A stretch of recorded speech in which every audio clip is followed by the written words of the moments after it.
quorum walking in the door here, so we'll start to make our way toward getting started. Before we get started, I just want to kind of give you an overview of what we're going to try to do here in our short time in our meeting.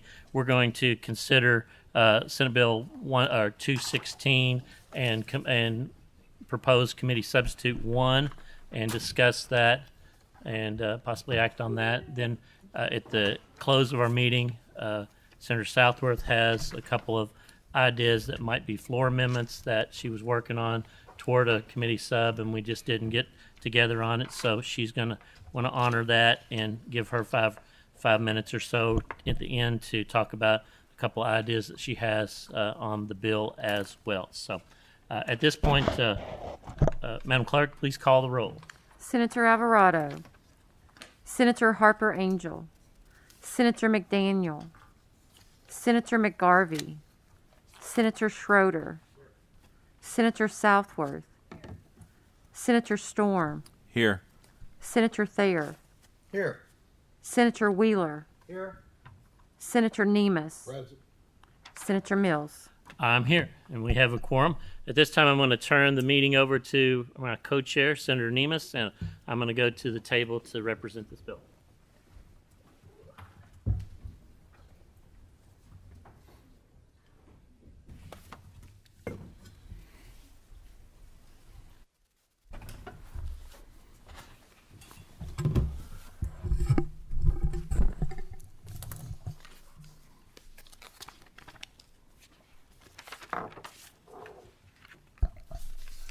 Whenever you're ready.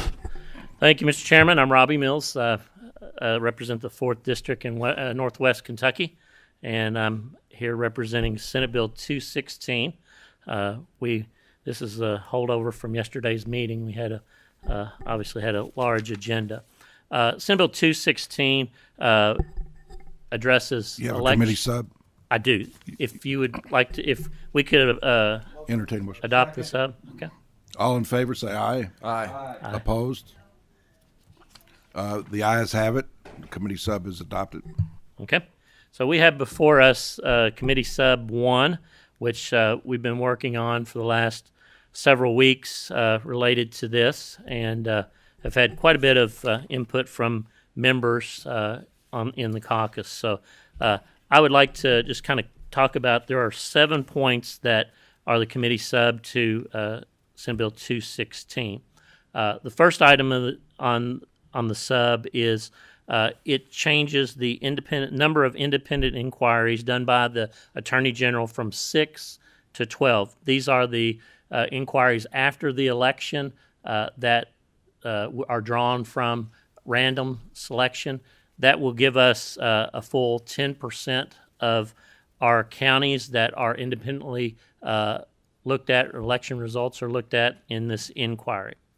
The second thing goes back to a couple of years, or last year or 2 years ago, Senate Bill 2, and we talked about identifications to vote. It removes credit and debit cards as an alternate form of ID to vote. And according to Secretary of State's office in 2020, this alternate identification method was used 167 times out of nearly 3 million people that voted. So a very small used alternate form of ID that I think needs to be removed from our ID list. The third thing, it requires all voting machines to be paper ballot backup by January 1, 2024. This is backed up by a separate appropriation that we are working on and feel fairly confident about that puts a substantial amount of money in our budget for new voting machines for counties. The fourth thing is it prohibits voting equipment from connecting to any network, including the internet, or communicating with any devices external to the voting system. This, once again, has been in several election bills in the last couple of years. It's never made it across the finish line. I think it's very important as far as confidence goes, and there's still a lot of people out there that are concerned about that particular issue. The fifth thing is for a period of 30 days. The voting equipment and ballot boxes shall be secured and locked and under video surveillance. This is just an extra step of security that makes sure that ballots are protected for any kind of recount or recanvass in the future after the election. The sixth thing changes filing requirements to one annual report for years when you're not on the ballot. And at this time, I may yield to Senator Thayer that may want to make a couple comments on this. Thanks, Mr. Chairman. Mr. Chairman, yes, for 25 or 30 years, in years in which there were no elections, office holders filed an annual report December 1st. During the past year, the Kentucky Registry of Election Finance made a unilateral decision to change that rule and have reports due quarterly. This amendment takes it back to the way it's been for 25 or 30 years and will quite clearly state the legislative intent. The normal reporting process will be in place during years in which a candidate is on the ballot and up for re-election. And I appreciate you, Mr. Chairman, for including that language in your committee substitute. Very good. Thank you.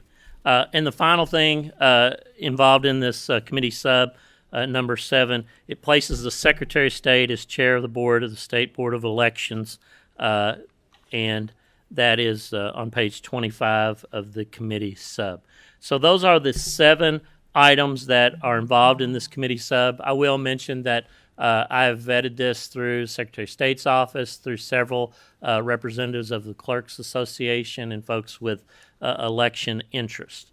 As y'all know, that election bills there's always nuances to them, but I feel like that we've kind of gotten this to a good point to be able to move forward with this, and it makes some good changes that increases election security in our state, and I'm happy to present this to you today.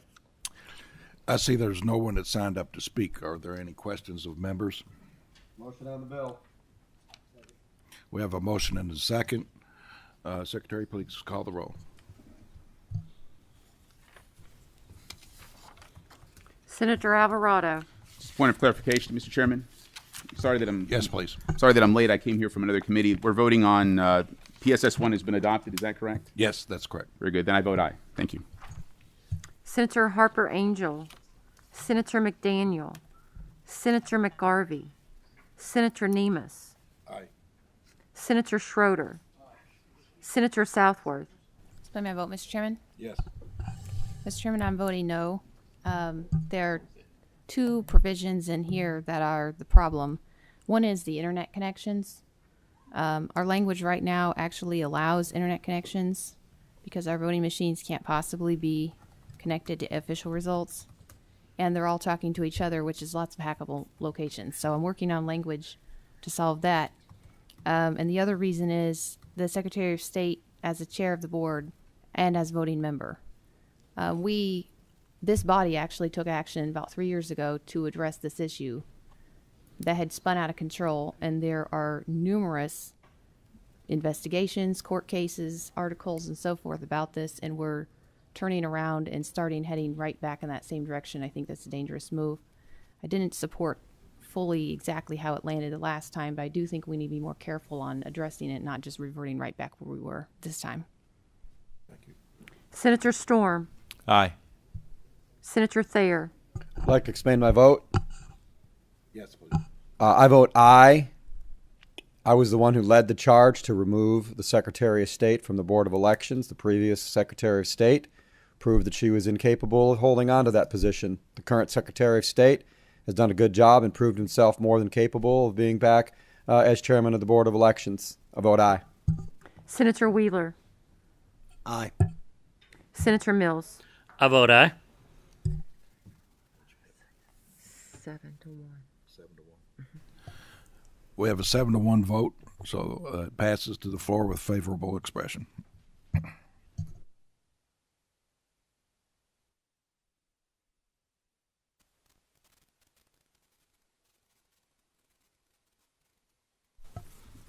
Okay, at this point, at this time, if Senator Southworth, if you want to come to the desk, and Senator Southworth has a couple of handouts for the committee, and I've granted her a little privilege here to explain a couple of ideas that she has that might show up as floor amendments, and I appreciate everybody's attention to these.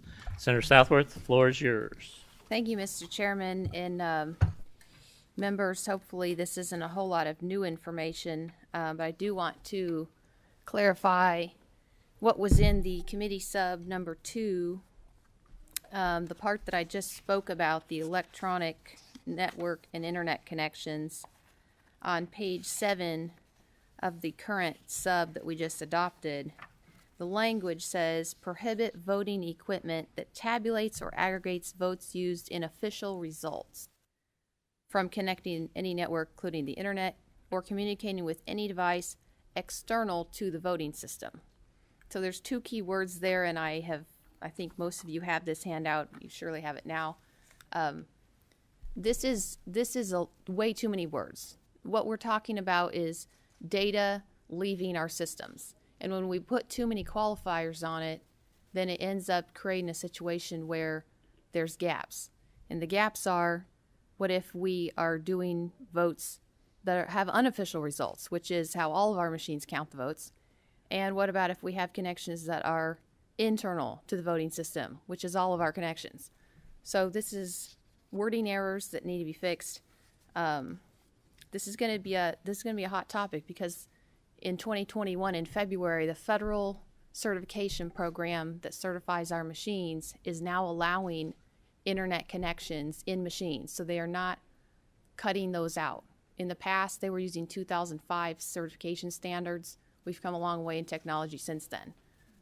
Now they're specifically allowing internet connections. So the feds aren't going to help us out. The state had better have it together. The problem is what I found when I first started working in the executive branch, no one person knows how all of this stuff works. So you need a clerk to be able to figure out how the election process works. You need an NSA person to tell you how the security works. And you need a legislator or a lawyer to tell you how to write the law. And none of these hats are all in the same person, and so we keep getting it wrong every time. So that's why I've got a change in my committee sub on that. And finally, at the end, the 2 big things that we're talking about is how do we make sure our votes are actually correct? The one issue is the number of votes the same as the number of ballots? This has been a big issue and question for a long time, because there's no thing in our law that requires us to make sure that that is accurate. We have our poll books and we have our election results, and they're never actually tallied to match.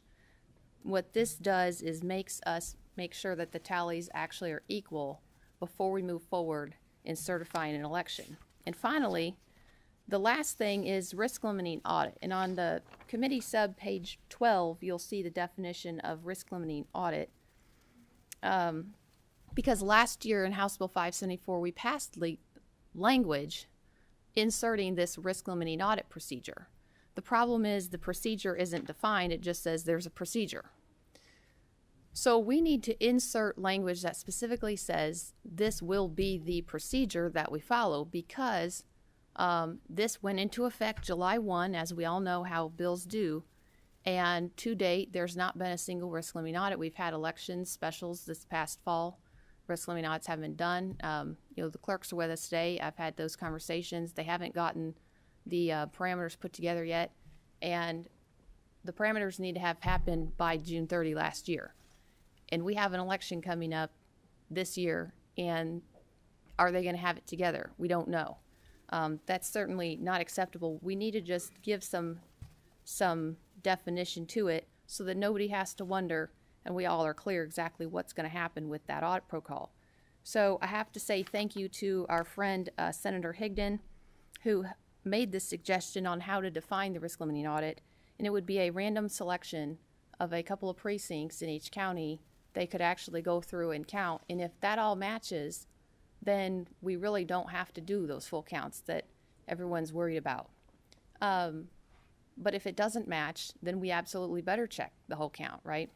So that is a very simple way that we can assure our people without having to go into the full complexity, I think the random selection is key here. And when we randomly select it on the spot after the election, there's really no way someone could, know ahead of time exactly how they're going to target and so forth. And I want to close with this, Mr. Chairman. About back to these elections with these internet connections. The thing that nobody's talking about is national security. And I can remember when we used to sit in the governor's staff meetings, Homeland Security would always make the reports, and the Homeland Security reports were along the lines of, here's the number of flus. But flu cases kind of went to the sidelines during election season, and they started talking about elections. In 2018, our president made an executive order that talked about having the security agencies, all those three-letter agencies, actually monitoring our election networks. Now, there's obviously confusion amongst the general public that's not working at that level of security, whether those networks exist, what they look like, but he issued an executive order for them to monitor them. In 2021, the current administration reissued that executive order. If this is not a concern, they wouldn't be issuing those orders. So we need to make sure we get this right at the state level, because I certainly don't want to be relying on the NSA since they haven't been feeding us the information anyway. And I hope that it does come out exactly what's going on. But we have to get that done here, and that's why I'm bringing this. Final note, I know I've talked to many of you. There's not been a whole lot of trouble over the kind of pared down version that I've got here in this committee sub, but I certainly would welcome any input and details. We can work on this to bring it forward to get something in place. One thing I will be adding is emergency clause so that we can get it done for this year's election starting in May, because it's important. Thank you, Mr. Chairman. Very good. Any questions for Senator Southworth? Senator Schroeder. Thank you. Just regarding the emergency clause, so, and I'm not sure if your committee sub contained all the information. Well, I know it didn't contain all of it, but some of it. I guess, and I know this is just informational only at this point, but I would want to hear from the clerks about how the possibility of doing that before May. I know this is early March, but it seems like that could be a struggle. Well, certainly, and that's the reason why I decided let's pare this down and stick it inside the risk limiting audit, because the risk limiting audit, the clerks wrote, approved, and loved the language last year this time, and it went into effect in July 1. And so if we stay within just that zone, all we're doing is putting a definition on exactly what the protocol is going to be, because they have not been practicing it. So when we say here's protocol, they're already on alert that there is a risk limiting audit. They wrote it. But now we're saying, okay, this is what it's going to look like. So I think that we can work with them even in that short time frame. That's why I'm trying to keep it down to a manageable roar so that we could do quick implementation without having any really upfront issues. Very good. Thank you, Senator Southworth. That ends our meeting here. I just want to make a real quick note. We've got a lot of bills in our committee, and there's probably going to be some special called meetings over the next couple of weeks. So just appreciate everybody's indulgence, but trying to weed through and get the most important ones through our committee. But sometimes that's a tough task. So Senator McDaniel just came in. Would you like to record any votes, or would you like to pass? Okay. Thank you, sir. We are adjourned. Thank you.